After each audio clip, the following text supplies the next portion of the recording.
On peut s'applaudir encore. Swing Monster. Merci beaucoup. Allez, on est en retard. Jean-Pierre. Oh. Ah, ouais, non, c'est parce que je vais t'expliquer qu'est-ce qui se passe. On a pris du retard un tout petit peu par rapport à un conférencier qui s'appelle Jean-Pierre Nadir. Mais tout le monde a apprécié la conférence, donc voilà. On n'a plus que 2 participants sur 3 de l'AI Challenge. On a un des Rennais, Emric, qui a dû du coup repartir un tout petit peu plus tôt. On a une petite demi-heure de retard, donc tout va bien. Mais franchement, Jean-Pierre, on aurait pu faire 1 heure avec toi, c'était top. Hein. Je t'en veux pas du tout pour ce petit retard. Sachant qu'il y a Jean-Luc Martin qui va arriver tout à l'heure et qui va me replomber encore de quelques minutes. Allez, je me tais. Donc, Emric est parti du coup tout à l'heure. Il nous a mis une petite vidéo tout de même de ce qu'il a fait. Donc, le premier brief était sur l'acquisition et la chasse en meute. En régie, est-ce qu'on peut lancer sa petite vidéo qu'il nous a préparée ?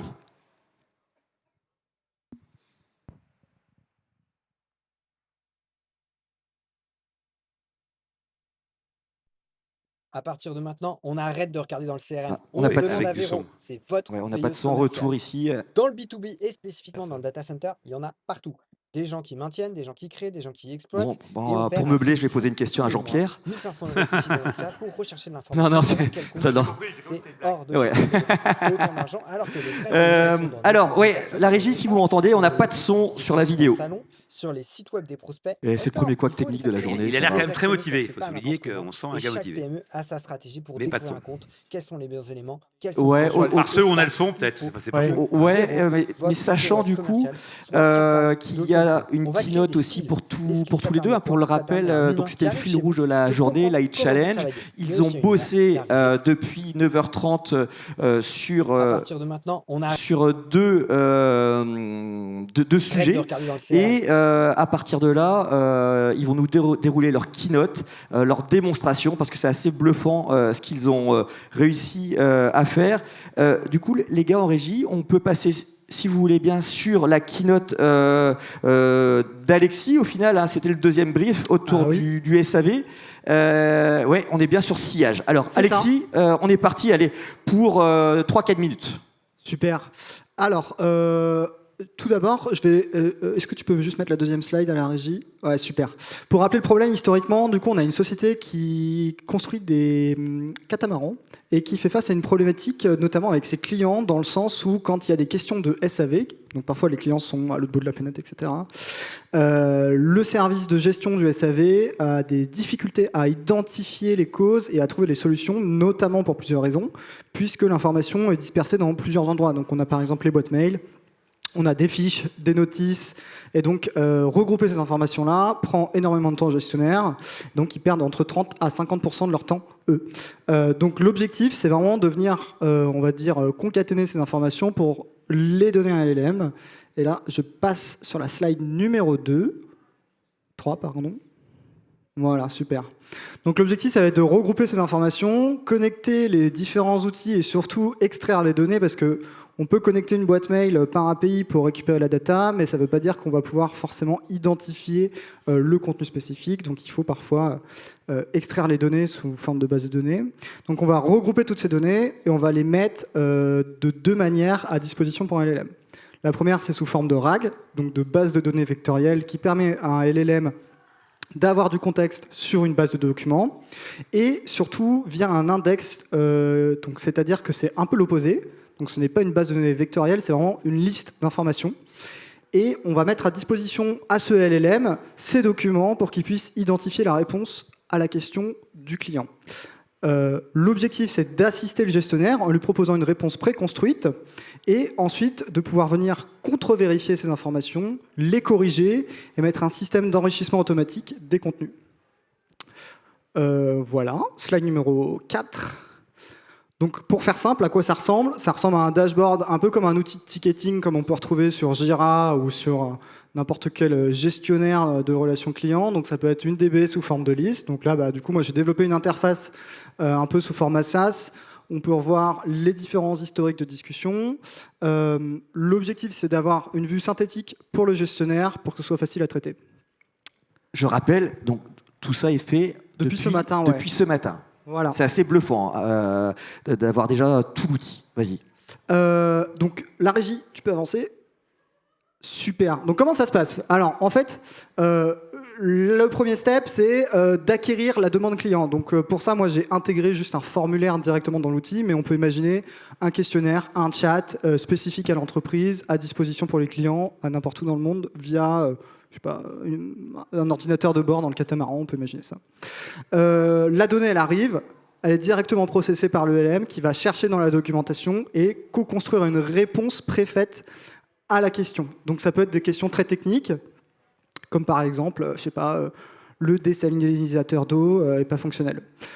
Là où j'essaie de creuser la chose, c'est que j'ai intégré les sources pour que le gestionnaire puisse vérifier. Étant donné qu'il y a des cas assez complexes, il y a la source un petit peu comme sur ChatGPT, quand vous glissez la souris, vous voyez la source qui apparaît avec l'URL, et ben là on a intégré la même chose. Enfin, j'ai intégré la même chose.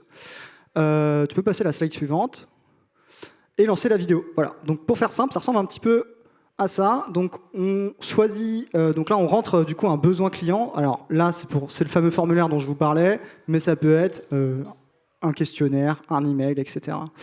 L'API elle vient crawler directement du coup la data et vient rendre directement la réponse sous ce format-là pour l'utilisateur.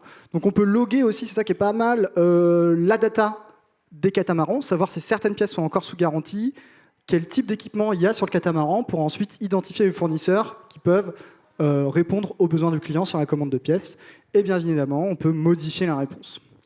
Voilà. Et dernière slide rapide et je termine, Seb. Donc, qu'est-ce qu'on fait sur les 3 prochains mois? On branche des données réelles, ce qui est surtout un enjeu de structuration de données en fait, sur ce genre de cas.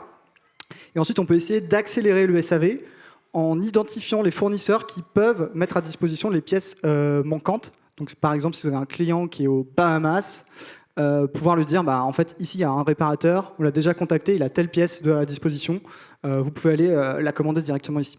Donc voilà, ça peut être des solutions sur lesquelles on pourrait travailler. Bah, merci, on peut l'applaudir. Merci beaucoup. Ce ne sont pas que des visuels, hein, c'est vraiment fonctionnel. Je suis passé voir du coup tout à l'heure et effectivement c'est bluffant. Est-ce que vous avez quelques questions déjà sur ce premier cas? La partie, parce que c'est vrai quand on est la data, la partie confidentialité, enfin, tu gères ça aussi sur le... Alors dans le cas là, j'ai fait une base de données sur Supabase, qui est un outil de base de données, et sur lequel j'ai mis le serveur en France. D'accord. Après effectivement, l'API qui va venir chercher les informations, on peut utiliser plein d'API, on peut utiliser notamment Mistral, qui est beaucoup plus compliance que ChatGPT par exemple. Et tu penses mettre une petite surcouche de maquette pour rendre tout ça un peu plus chatoyant, ou ça reste comme ça un peu brut de décoffrage? C'est moche là?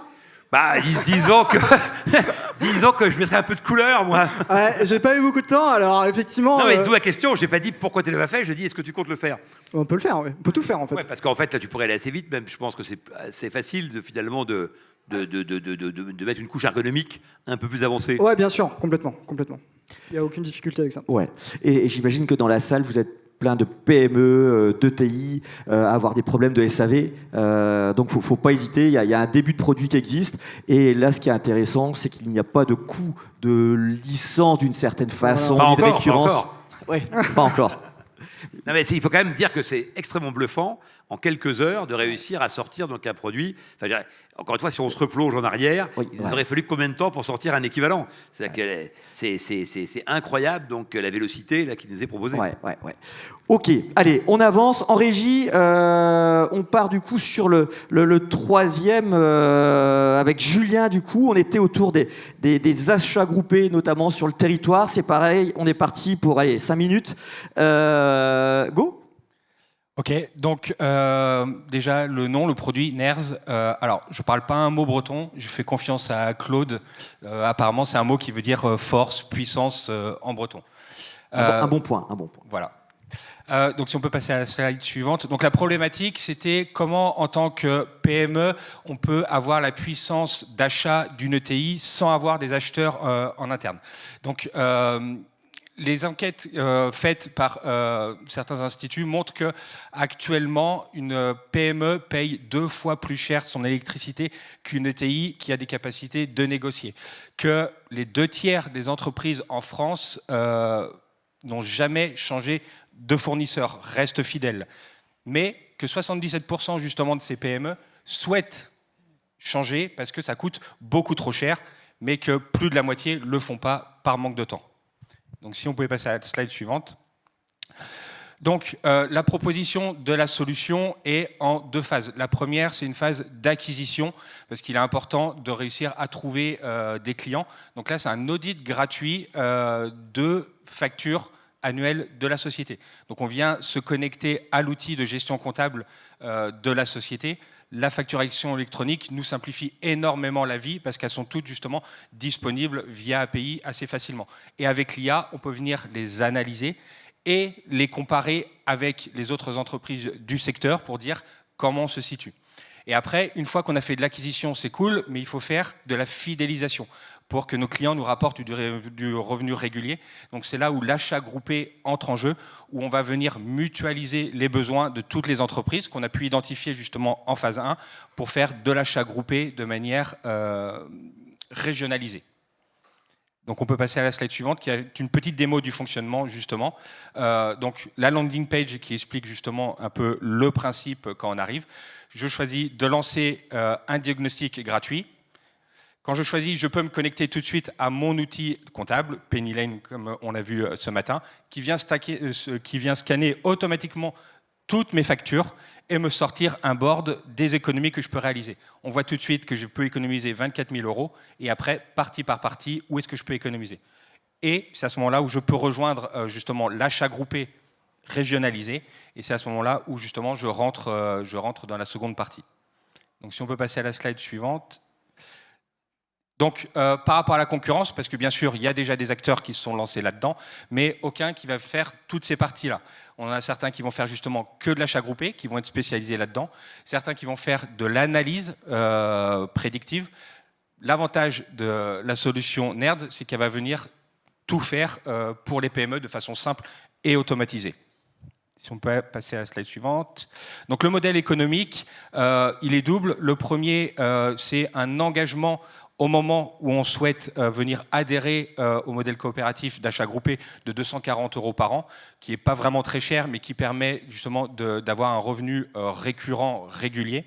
Et la deuxième, c'est un modèle RFA, qui est quelque chose de très typique dans ces achats groupés. En fait, c'est les fournisseurs, en fin d'année, en fonction des objectifs qu'on a atteints, qui viennent nous redonner entre 1 et 3% du chiffre d'affaires qu'on leur a produit.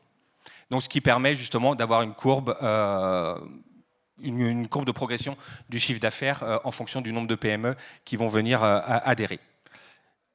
En passant, voilà. Donc, par rapport à l'ancrage territorial, justement, l'idée, c'est que la marge récupérée reste sur le territoire, que ce soit les données qui restent justement à un acteur français, que l'argent économisé par les PME permette de venir d'être réinvesti dans le territoire pour créer l'emploi, pour créer des nouveaux services, pour créer, voilà, pour essayer de développer les différentes entreprises. L'idée, c'est de faire un amorçage. Alors, j'ai mis à Carhaix. Malheureusement, ça sera peut-être plutôt en Vendée. Mais, non, à Brest, tu veux dire.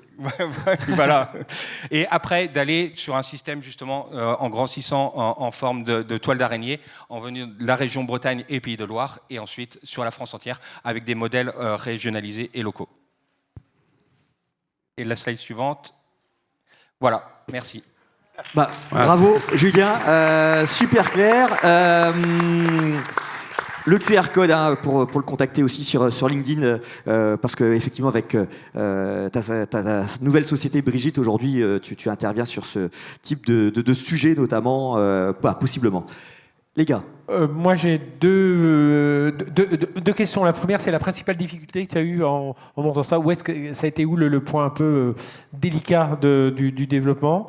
Et puis la deuxième, c'est derrière, tu disais l'essaimage. Ensuite, le but, c'est que quelqu'un qui l'utilise, comment il communique vers d'autres pour dire tiens, j'utilise ça. Comment on réussit à ramener des adhérents? Est-ce qu'il y a un moyen quelque part là, dans le jeu, où on dit tiens, j'ai un copain, j'ai mes 3 copains dans la ZEDA d'à côté, hop, En fait, la grosse difficulté, c'est celle qui va venir après, justement, c'est réussir à faire connaître ce D'accord. produit-là, venir essaimer. Là, techniquement, il y a de la difficulté, mais les outils actuels permettent malgré tout d'aller assez vite et de produire. Que ce soit la première partie sur l'identification, l'analyse, c'est pas si compliqué que ça à faire. Après, il va falloir venir justement voir les entreprises, que ce soit de l'électricité, que ce soit des différents services, là, les convaincre. Là, il y aura vraiment un boulot de fond à réaliser qui va être beaucoup plus compliqué. Et la deuxième partie, je pense que les entrepreneurs sont des gens de réseau malgré tout. Ils sont rarement tout seuls chez eux. Et quand ils ont des bonnes affaires, des choses qu'ils ont bien réussies, c'est des choses qu'ils communiquent à leur pairs dans les différents réseaux dans lesquels ils sont investis. Jean-Pierre? Bah, moi, j'ai déjà une première remarque. Donc, je trouve que c'est génial d'avoir donné un nom. Donc, bravo, parce qu'en fait, ça humanise tout de suite et ça rend donc utilisable l'entreprise immédiatement, qu'on a l'impression d'avoir déjà une vraie boîte face à nous. Donc, bravo, même si le nom que tu as trouvé, donc, je suis pas très fan. Un peu compliqué à prononcer. Et la deuxième chose, c'est quand tu fais le plan d'économie, tu le fais sur quelle base? Sur la base du fait qu'ils vont, en se regroupant, avoir moins cher, ou sur la base déjà du fait qu'il y a plein d'acteurs possibles et qu'en changeant d'acteur, mécaniquement, déjà, tu peux commencer à avoir des économies?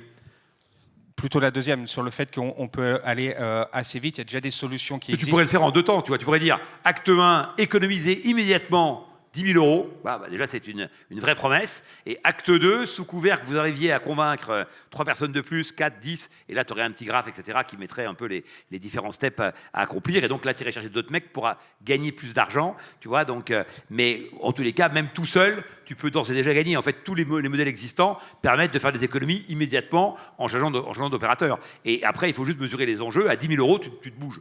Exactement. Et en plus, la première analyse permet de repérer s'il y a des achats déjà inutiles. La multiplication des abonnements, la multiplication des outils qu'on ne se rend pas compte au quotidien, on paye. Voilà. Là, c'était identification automatique, par contre, va permettre de le mettre en avant tout de suite et juste de dire désabonne-toi. D'ailleurs, il pourrait y avoir une version grand public, on peut imaginer. Un truc un peu grand public. Alors, la grosse difficulté avec le grand public, c'est que pour faire la même chose, on va devoir se connecter à la banque pour voir les relevés. Ouais. Alors, techniquement, c'est faisable, mais il risque d'y avoir, je pense, voilà, les gens n'ont pas trop envie de le faire. Ouais, était un peu jechange.fr qui était un peu sur le sujet, avec l'open banking aussi, mais là, l'open banking B2B est assez intéressant. Merci beaucoup, Julien. Est-ce qu'en régie, on arrive à avoir la vidéo de 2 minutes du premier projet autour de l'acquisition avec du son?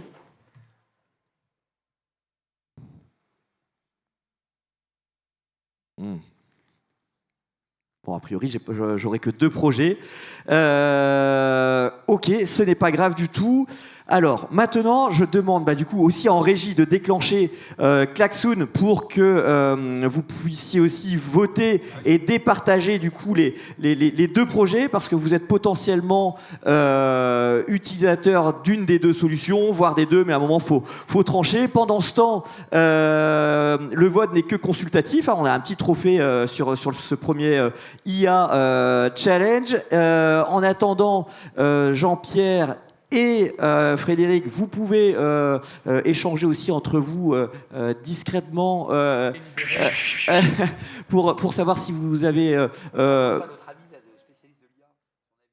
On a la chance d'avoir un spécialiste. Non, il est... Ouais, lui...